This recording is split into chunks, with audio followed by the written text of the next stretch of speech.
Greetings and welcome to our midweek offering in our series of weekly devotionals where we take a look at one of the lectionary readings for the upcoming week and offer some thoughts for reflection. And this week we're looking at some verses in chapter 1 of the book of Proverbs.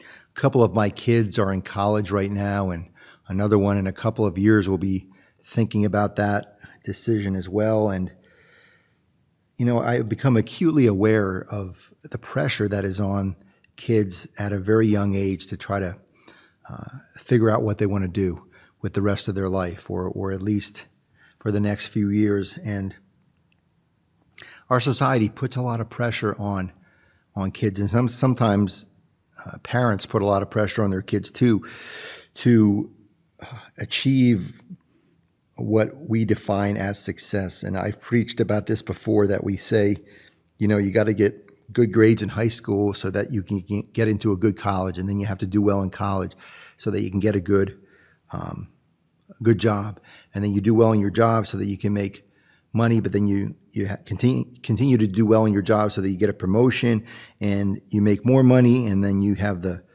nice big house and a nice car and all kinds of fancy stuff. And eventually this is going to supposedly lead to happiness, but it never really does, because there's always something next that you have to kind of achieve. That is your measure of success or contentment or happiness. And there's a proverb. It's not in the book of Proverbs in the Bible. It's a proverb by, I think, Ben Franklin. Early to bed, early to rise makes a man healthy, wealthy, and wise. We in our society often connect wisdom, knowledge, insight with individual success and prosperity and security. And I think at some point we all perhaps realize it's not as satisfying as we thought.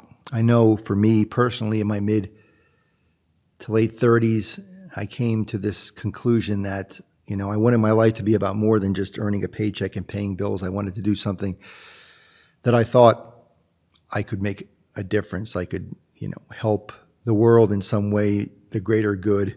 I could find some meaning beyond just my own individual prosperity and security.